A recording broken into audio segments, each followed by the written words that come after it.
Hi, sir. How are you? It is I'm doing so very good to good. have you here today, sir. Thank you.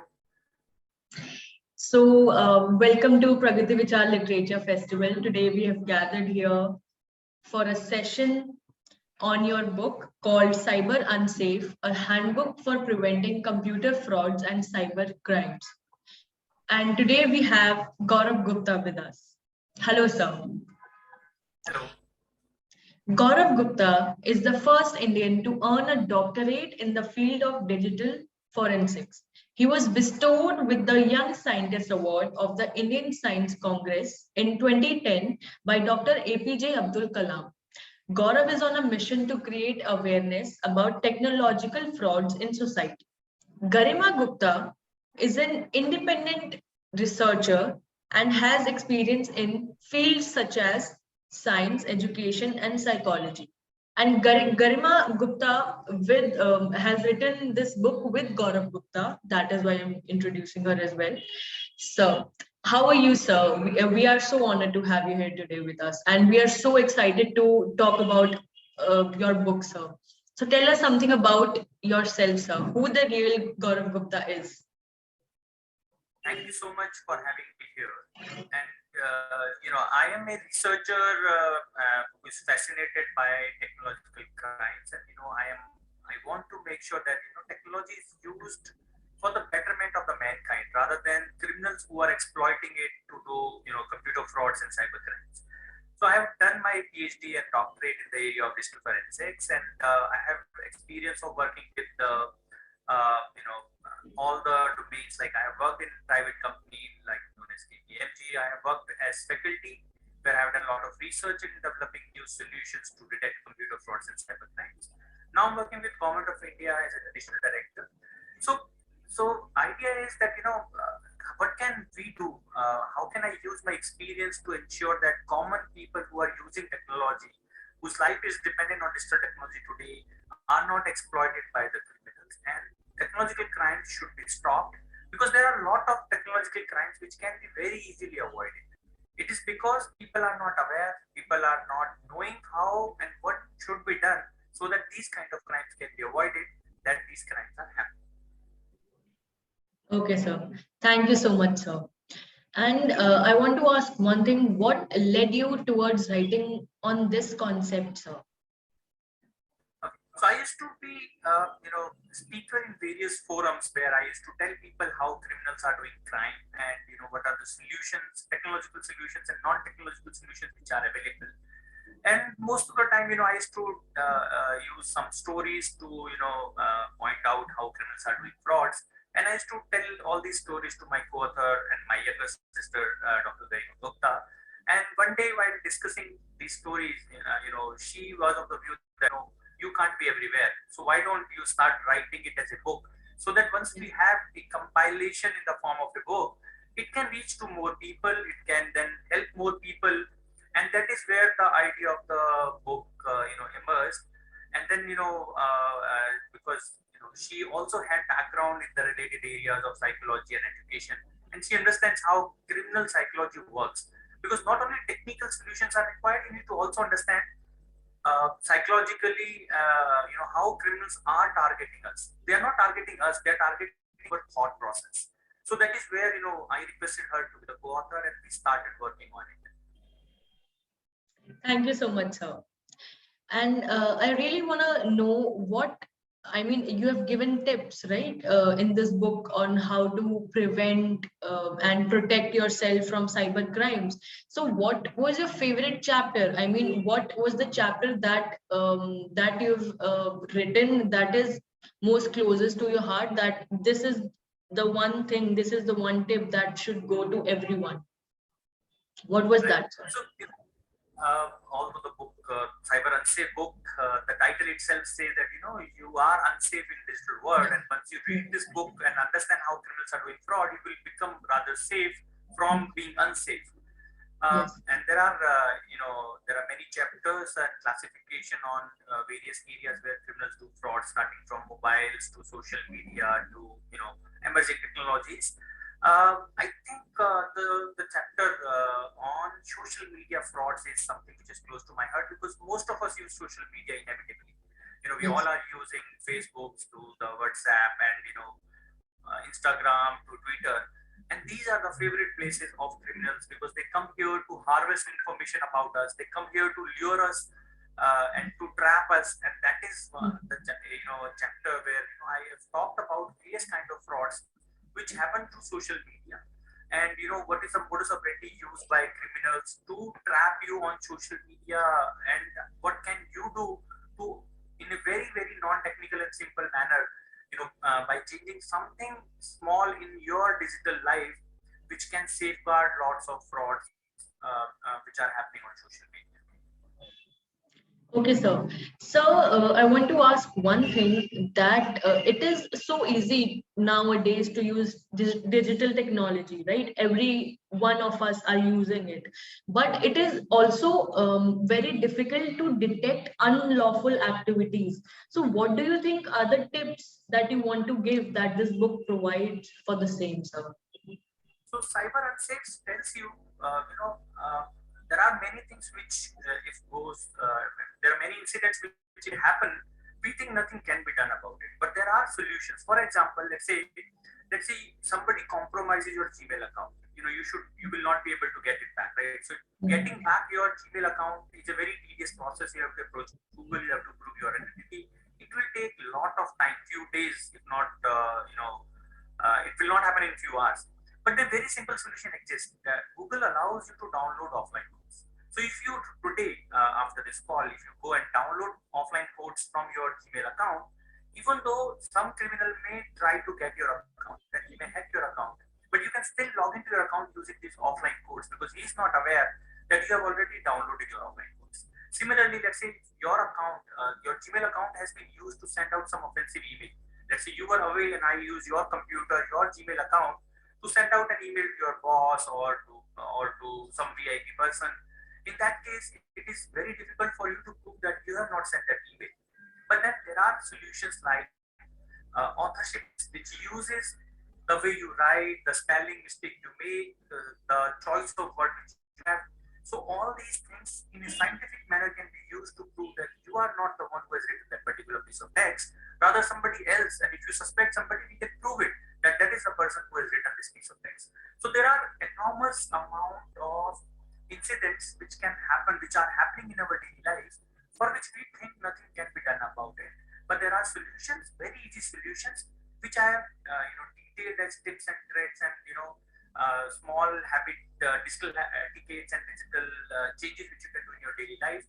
I presented it using 62 myths, and then I have given out a lot of stories where I have told they are doing it and what can you do to avoid it. Okay, sir. Thank you so much, sir. And I'm really looking forward to read your book as well. Because even I have faced, and almost everyone is facing um, some or the other hacks, or that their account, their Facebook account got hacked. So my Facebook account got hacked like 2-3 times. So thank you so much, sir, and I'm really looking forward to reading it. So, with that, I want to ask, what is the relevance of your book, especially to the youth? So, the book has been written keeping in mind that, any layman user, and, the youth is the main technology user today, right? So, Yes. so anybody who is using a mobile phone, anybody who is using internet is the target audience for this book because when you are doing your lot of activities which you are doing in your daily life on internet and on smartphone, these criminals are developing solutions or tricks or traps around these devices. For example, let's say you are traveling and your phone is having very less battery and it is about to die off. You will have a mad rush to find a charging point or charging cables, right? So in airports, in public places, you might have seen there are kiosks which are offering you free charging. And if you connect your phone to these devices, they will transfer malware and virus to your computer. They will steal your data. And as a user, when you are traveling and you're having low battery, you are forced to charge. So there are easy solutions. For example, instead of charging your phone, you can charge your power bank first. Your power bank is a dumb device. It can't be infected with a virus. So you should not charge your phone directly with these charging cables. Or else if you don't have a power bank, what will you do?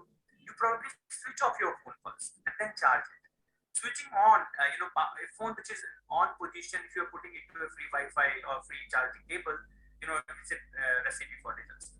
So all people who are using technology, especially youth, because they are spending a lot of time on computing device and smartphones, and they are also interested in games. These companies and these solution providers are making their let's say games or the apps in a way that it will keep you engaged to the screen. They want you to spend more time with the phone, which means they can make more money, but it is bad for your mental and physical health. So this is also to make people aware that technology should be used as a tool. It should not rule you. Technology has become master today. So as long as we are using technology, digital technology as a tool, it is good for us. But if it starts to dictate terms, it starts to interfere in our daily life, then it is a problematic for our mental and physical health. Thank you, sir. Thank you so much. With that, I want to ask, what is the biggest cybersecurity threat right now that is, that is there? So biggest cybersecurity threat probably, not knowing what not to do, because we know what to do at times, but then what should we not do is the biggest threat. For example, let's say if you don't know that a particular activity can lead to a fraud, you will do it, right? So if you read about what all possible ways criminals do fraud, you will know that okay, these things we are not supposed to do, and that not knowing is a problem, right? So we should reach out, find out all possible ways criminals are doing fraud, and this book, Cyber Unsafe book, is one of the resource. After reading this book, almost all kind of prevailing cyber crimes you will be spared, right? Because you will know how they are going to do. Yeah, you need to be aware. Yeah, you need to be aware. So I say survival of the awareness is the mantra for today. Absolutely, sir. Absolutely. You need to do the research that is, that these are the crimes that is happening. So you should be aware and you should keep the precautions and all. Yes, absolutely, sir.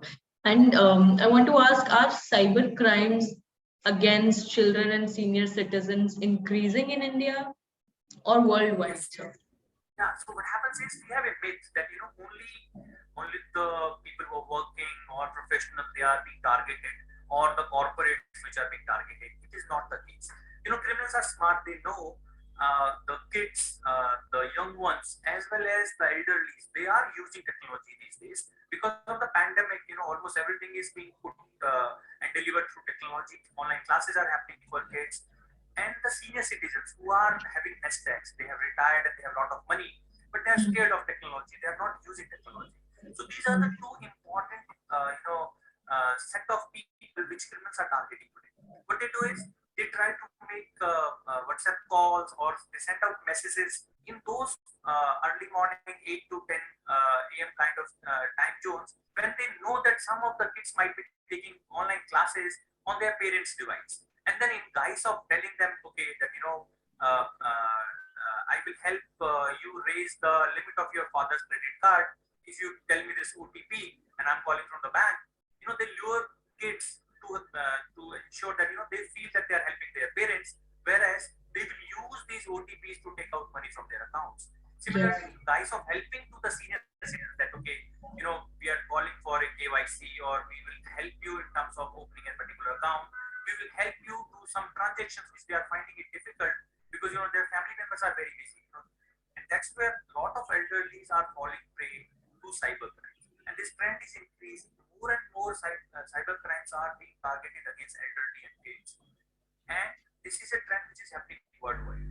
One reason which can be done, one precaution which we can do is if adults spend more time telling kids and senior citizens that okay, technology can be misused and we should help out in their normal activities, saying these are the things which they should do and these are the things they should not do. So spending time with these groups of people can reduce the number of crimes. Absolutely, sir. I completely agree. So are there risks involved in using social media? media, we at times use to, flamboyantly show our lifestyle, right? So we post that we are at a particular restaurant. We post that, we have decorated our house on Christmas or a New Year. And then we also say that, okay, we are going for a holiday or we are traveling to a exotic location. So when we post these photographs, all these photographs not only contains our faces and the background and the, photographic detail, they also contain hidden information like the GPS location of the photo being taken, like the type of camera which has been used to capture these photographs. So I can find out that you are staying in a particular location because you have posted a photograph that I'm eating a home cooked food, which will also tell me the GPS coordinate of your house, right? And it will also tell me whether you are using an Android phone or you are using an iPhone. So if I know that a person is staying in a particular post locality and using an iPhone from that photograph which he has posted, and then he's also posting that he's going to Goa for 10 days, I know his home is vacant. And since he's having an iPhone and going to Goa by flight, he will have a lot of money, which means this is a fit case for doing a robbery. So your social media accounts are being mined for information, and that information is then being misused to do lots of normal crimes like the conventional crimes like robbery and kidnapping, as well as the modern day crime, because I know when you are in flight, you will not be receiving SMSs. I will try to do internet banking, password reset. I will try to log into your Facebook account or a Gmail account because for next 2 to 3 hours when you are in flight, your phone is switched off, message cannot reach you. I will try to do lot of frauds keeping that particular time frame in mind. So social media related frauds are increasing, and that is where I will detail around 10 to 12 kind of frauds which are happening through social media in the book. So your book is covering almost everything, sir. Every type of crime. That is very nice, sir. I'm really looking forward to reading your book. I've used the experience of past 20 years to compile in a simple, relatable, short story format, along with non-technical tips which can be used by technology users to prevent computer frauds and cybercrimes. Thank you so much, sir. Sir, I want to ask: is your am I audible to you? Am I visible to you? Because I mean, my screen is like freezed. So, is there any internet issue at your place?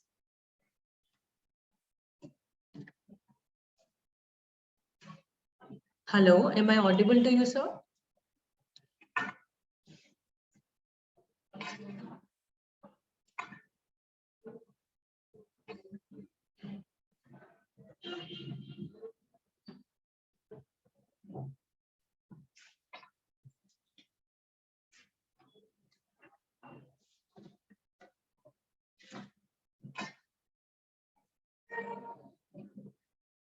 Am I audible now, sir?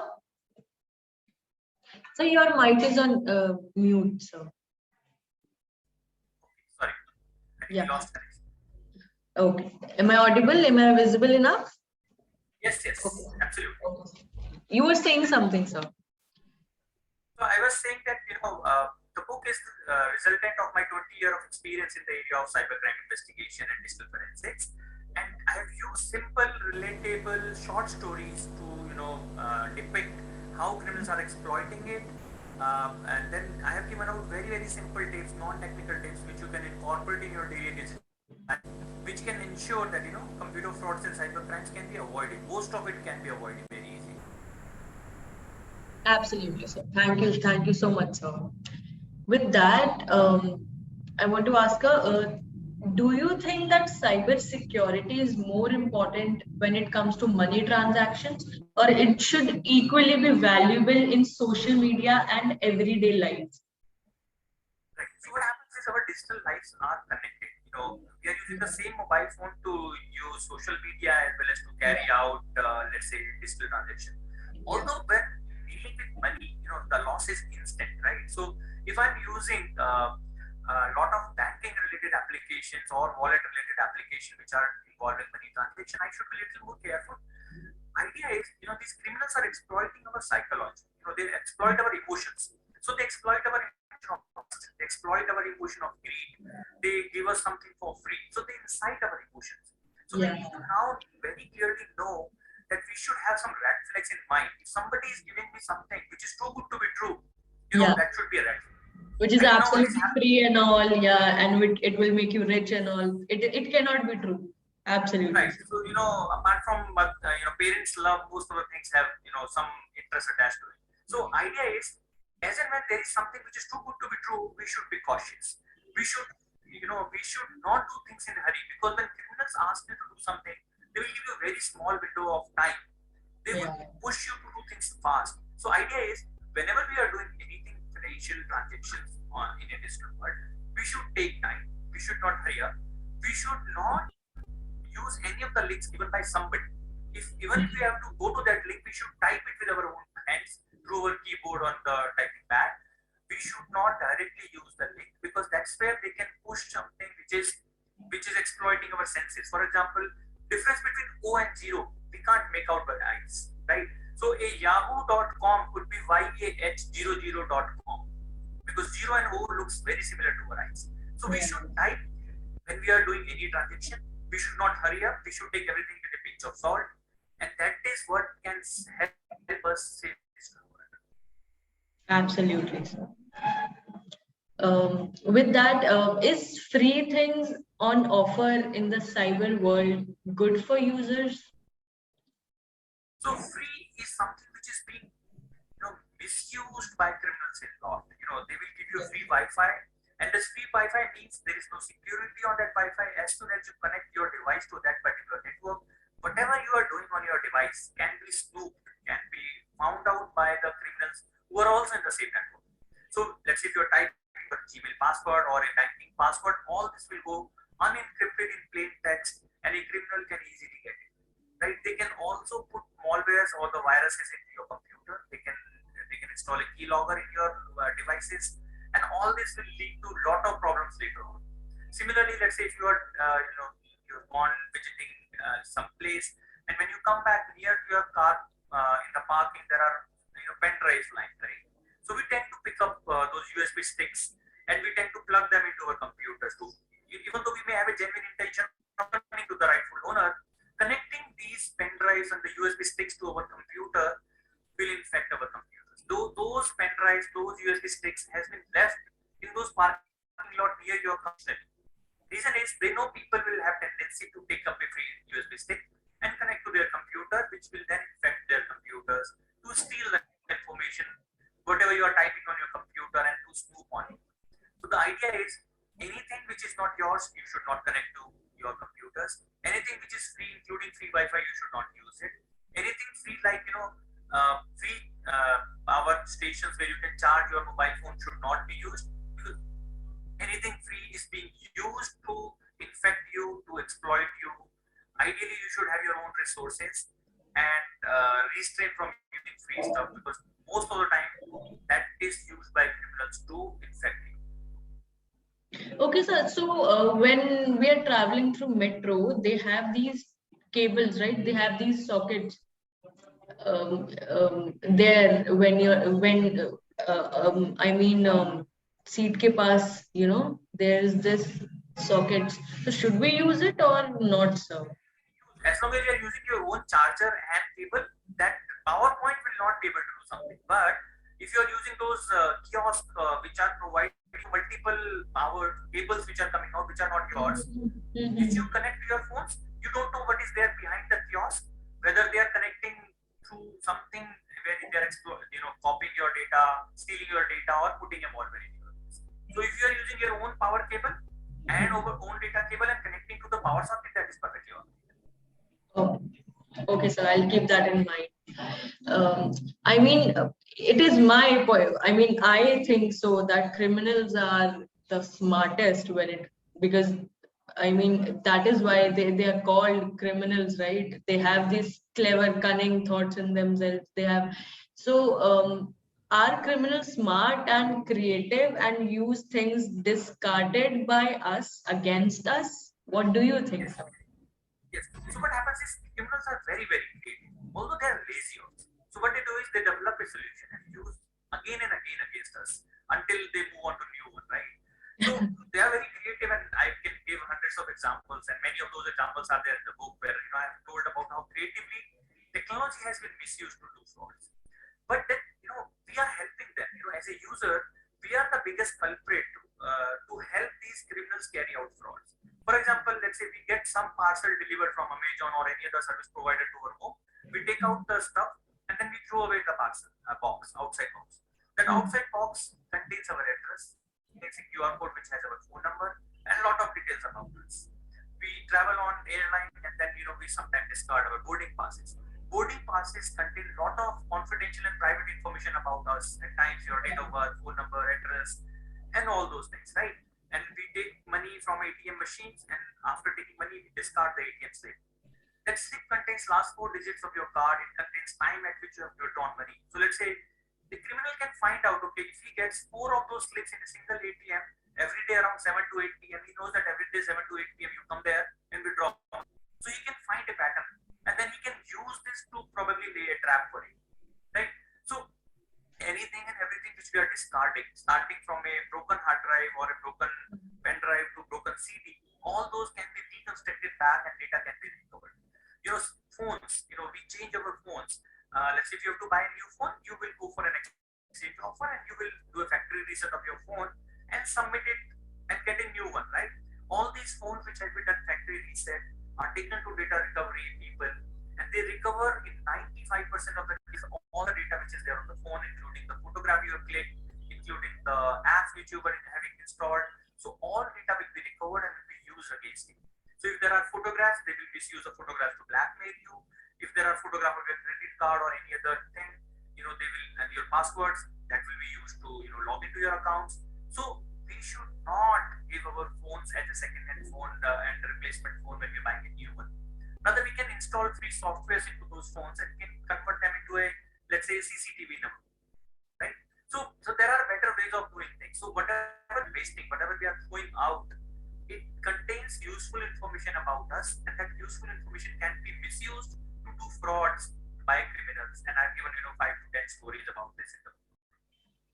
So with that, I'm getting what you are saying, and as long as you're saying this, I think so we should be the one that need to be very, very cautious when it comes to these transactions and whenever we are doing anything digitally. So I think so it is us that need to have this caution mindset, unless and until we are very cautious. These criminals and all, they won't harm us or they won't do anything. So I tell people that let's say if you are there in a jungle with a stranger and the lion comes, only thing you have to do to survive in that situation is to outrun the other person. Similarly, when we are in digital technological jungle, if you are smart, if you are aware, if you know the modus operandi, and if you read about these things, what will happen is you will outrun the normal people who are not aware. So a criminal will not go after you. He is not having a personal enemy to do fraud against you and me. He will try to do fraud with all of us, and whosoever is not aware, an easy target will be conned. Whereas if you are strong, if you know, if you are aware, you will not do all those silly mistakes which he wants you to do, and you will survive the frauds. So awareness is the key, and then understanding how they are doing fraud against us. Reading about these things will safeguard you, and will safeguard not only your data, your money, as well as your reputation in this world. It will also give you peace of mind that you can do the normal activities which you are doing in daily life peacefully without worrying about something going wrong. Absolutely, sir. And with that, thank you so much for such an enlightening session. I really enjoyed it. I really felt that you've taught many things, and I needed to learn all these things. And I'm really looking forward to reading your book. And thank you so much for such an enlightening session, sir. Yeah, thank you so much. I hope Cyber Unsafe book helps all the audience, and you may read it and then you may get benefit, because that is the purpose of the book. That if I can help people know the modus operandi of the criminals, that is the best revenge I can take from criminals, because now their modus operandi will not work anymore. Thank you so much. Absolutely, sir. Thank you so much, sir.